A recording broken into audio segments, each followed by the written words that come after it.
మీ ఎలాంటి వ్యాపార ప్రకటనలకైనా వెంటనే మా ఛానల్ సంప్రదించండి. ప్రస్తుతం మనతో పాటు ప్రముఖ ఆధ్యాత్మికవేత్త, జ్యోతిష వాస్తు పండితులు, లలితాదేవి ఉపాసకులు బ్రహ్మశ్రీ నానాజీ పట్నాయక్ గారు ఉన్నారు. గురువు గారితో మాట్లాడతాం. నమస్కారం గురుగారు. శ్రీమాత్రే నమః. సో 2026 విశేషంగా జనవరి నుంచి డిసెంబర్ వరకు మిథున్ రాశి వారి స్థితిగతులు ఏ విధంగా ఉండబోతున్నాయి, వీళ్ళు ఎలాంటి జాగ్రత్తలు తీసుకోవాలి కొత్త సంవత్సరం అంతా కూడా గురుగారు? తప్పకుండా అండి. మిథునం వారికి అంటే ఎప్పుడైనా సంవత్సర ఫలితాల్లో రాహువు, కేతువు, గురువు, శని యొక్క స్థితిగతులు చూసుకోవాలి. అయితే మనకి ఆంగ్ల సంవత్సరం కంటే కూడా ఇదే చూసుకోవాలి. కాబట్టి జనవరి నుంచి కొంతమంది ప్లానింగ్స్ పెట్టుకుంటారనే విషయంలో అడిగారు కాబట్టి చెప్తున్నారు. ఇక్కడ ఏంటంటే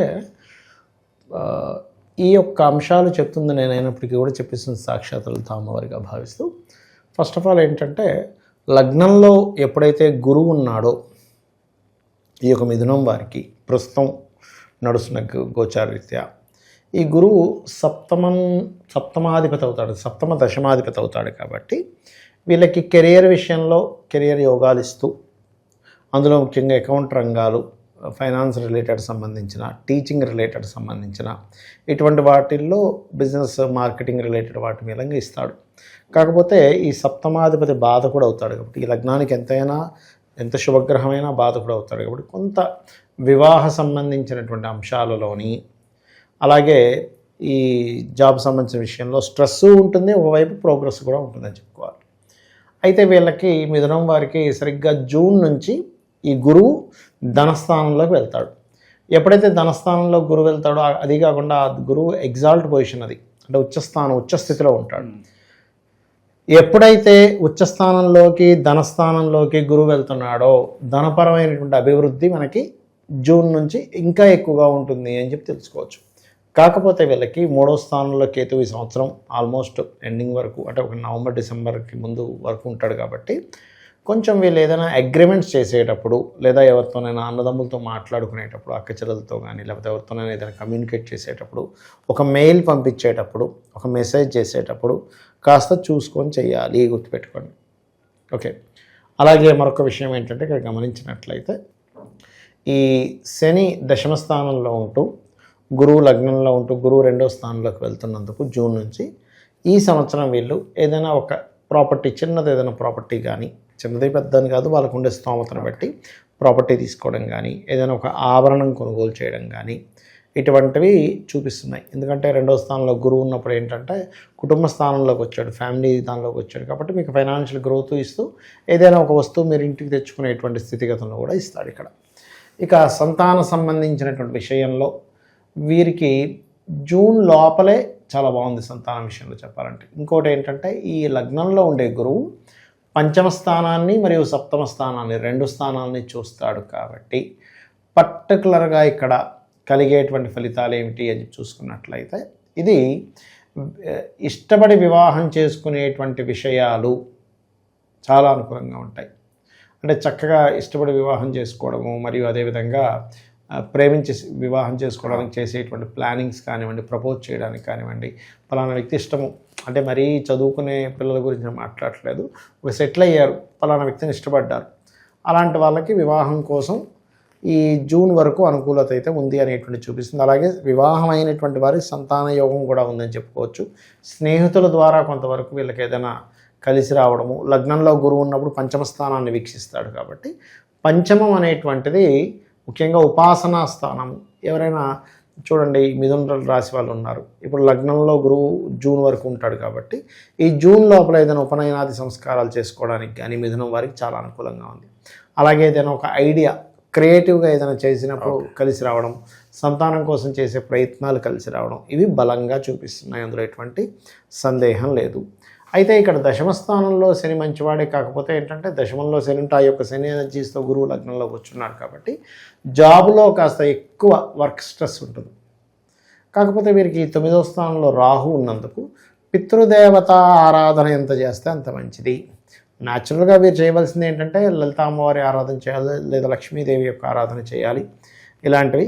కాకపోతే ఇక్కడ దశమ స్థానంలో శని ఉన్నందుకు ఉద్యోగంలో మరీ ఎక్కువ స్ట్రెస్ ఉన్నప్పుడు కాలభైరవ అష్టకం చదువుకోవడం కానీ, లేనట్లయితే ఉద్యోగ సంబంధించిన విషయంలో మార్పుని యాక్సెప్ట్ చేయగలగాలి. ఇక్కడ ఎందుకంటే 9వ అధిపతి కదండి దశమంలో. కాబట్టి అంటే టీచింగ్ రంగాల్లో ఉండేటువంటి వారికి, బ్యాంకింగ్ రంగాల్లో ఉండేటువంటి వారికి, ఆన్లైన్లో ఇంట్లో ఉండి ఏదైనా ఎవరికైనా నేర్పడం చేద్దాం అనుకునేటువంటి వారికి అనుకూలంగా ఉందని చెప్పుకోవచ్చు. అయితే ఎప్పుడైనా సరే 9వ స్థానంలో రాహు ఉన్నందుకు కొంచెం ఈ జాతకుల యొక్క తండ్రి గారికి ఏదైనా కొంచెం అనారోగ్య సూచనలు ఉన్నట్లయితే ఇమీడియట్లీ హాస్పిటల్కి తీసుకెళ్ళడము, కొంచెం కేర్ తీసుకోవడం చేస్తుండాలి. ఎందుకంటే రాహు ఎంతైనా తండ్రి స్థానాన్ని పాడు చేసే కారకుడు అవుతాడు. అలాగే విదేశాలకు వెళ్ళి చదువుకోవడానికి అనుకూలత ఇస్తాడు. ఇక్కడ ఏ ప్లానెట్ అయినా ఒకటే గుర్తుపెట్టుకోండి, అది 100కి 100% చెడే ఇవ్వాలని రూల్ లేదు. అది మంచి ఇస్తుంది, ఇబ్బందినే ఇస్తుంది.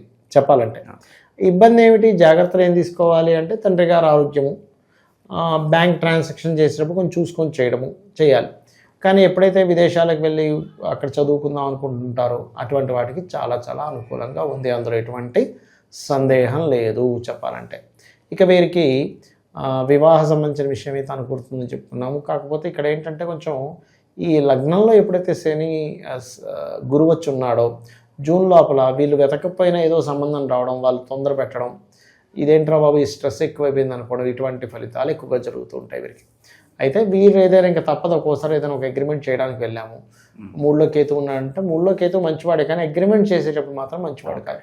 ఒక్కసారి గణపతిని ఆరాధన చేసుకొని అగ్రిమెంట్స్ చేయడము, ఏదైనా బ్యాంక్ ట్రాన్సాక్షన్స్ చేసేటప్పుడు ఒకసారి దుర్గాదేవిని స్మరించుకొని బ్యాంక్ ట్రాన్సాక్షన్స్, లేదా మనం ఒక్కోసారి దూర ప్రాంతాలకు వెళ్తుంటాం, మనం చూడండి పాపం వెళ్తూ ఉంటే బస్సు ఇదైపోయింది అంటే ఎటువంటి ఇబ్బందులు కలగకుండా ఉండాలి అంటే ఒక్కసారి లాంగ్ జర్నీస్ వెళ్ళేటువంటి వారు, అవుట్ ఆఫ్ స్టేషన్, ఏ రాష్ట్రం అనుకోండి, దేశం అనుకోండి, ఏదైనా అనుకోండి, వెళ్ళేటువంటి వారు ఖచ్చితంగా దుర్గాదేవిని తలుచుకొని వీరు వెళ్ళినట్లయితే 100% వీళ్ళ యొక్క జీవితంలో ఆ యొక్క ప్రయాణం సాఫీగా సాగి క్షేమంగా ఇంటికి రాగలుగుతారు వీళ్ళు. అది ఓకే. ఇక రియల్ ఎస్టేట్లోను, స్టాక్ మార్కెట్లోను ఇన్వెస్ట్మెంట్స్ పరంగా ఈ సంవత్సరం విశేషంగా ఎలా ఉంటుంది సార్? ఒకటేనండి, రియల్ ఎస్టేట్ అయితే వీళ్ళకి బాగానే ఉంటుంది, దానికి ఏం ప్రాబ్లం లేదు.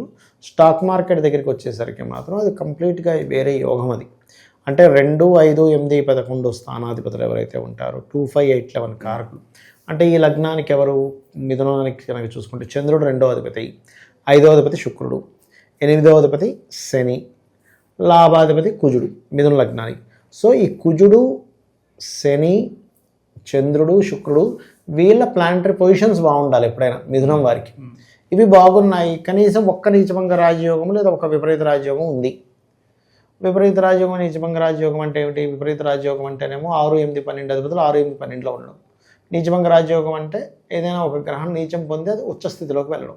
అది ధనాధిపతి అయినా అవ్వచ్చు, పంచమాధిపతి అయినా అవ్వచ్చు, అష్టమాధిపతి అయినా అవ్వచ్చు, లాభాధిపతి అయినా అవ్వచ్చు. అప్పుడు ఏమవుతుందంటే వీళ్ళకి లక్ అనేది కలిసి వస్తుంది. దీనివల్ల ఏమవుతుందంటే ఈ ప్లానటరీ పొజిషన్స్ బాగున్నప్పుడు షేర్ మార్కెట్ అంతా ఏంటంటే మీరు ఎప్పుడు ఎంటర్ అవ్వాలి, ఎప్పుడు ఎగ్జిట్ అవ్వాలని చెప్పేది. సో ఎంటర్ అయ్యే సమయంలో ఎంటర్ అవ్వకుండా ఎగ్జిట్ అయ్యే సమయంలో ఇంకొంచెం ఉంచితే ఇంకా పెరుగుతుందేమో, ఇప్పుడు తగ్గిపోతుంది కదా ఇంకొంచెం ఉంచితే పెరుగుతుందేమో, ఉంచితే ఇంకొంచెం తగ్గిపోతుంది, అయ్యో మొత్తం 0 అయిపోయిందండి అంటారు. అలాగా ఈ యొక్క రాశి వారికి ఈ కాంబినేషన్ ఉందో లేదో చూసుకోండి. వీళ్ళకనే కాదు, ఎవరికైనా ఈ కాంబినేషన్ మస్ట్ మీరు షేర్ మార్కెట్లో వెళ్ళాలంటే. ఇది చూడకుండా వెళ్ళడం మాత్రం చేయకండి. షేర్ మార్కెట్ అంతగా ఇంట్రెస్ట్ ఉంది, సీనియర్స్ యొక్క ఇది వాళ్ళ యొక్క హెల్ప్ తీసుకొని సజెషన్స్ తీసుకొని లాంగ్ టర్మ్లో ఒక 2-3 సంవత్సరాలు 5 సంవత్సరాలు ఇప్పుడు ఒకటి కొంటే ఎలా ఉంటుంది కొనవచ్చు. విశేషంగా రెమెడీస్ అంటే సంవత్సరం మొత్తం కూడా ఎటువంటి రెమెడీస్ వీళ్ళకి బాగా కలిసి వస్తాయి అంటారు? రెమెడీస్ అంటే ఒకటేనండి, మిథునం వారు ఎప్పుడు కూడా లలిత చేసుకోవాలండి. లలితా సహస్రనామాలు, లక్ష్మీదేవి యొక్క అష్టోత్తరం బ్రహ్మాండంగా పనిచేస్తుంది వీరికి. ఓవరాల్గా 2026 ఈ రాశి వాళ్ళందరికీ ఏ విధంగా ఉంటుంది, ఎలాంటి జాగ్రత్తలు తీసుకోవాలి, చాలా బాగా వివరించారు. ధన్యవాదాలు. శ్రీమాత్రే నమః.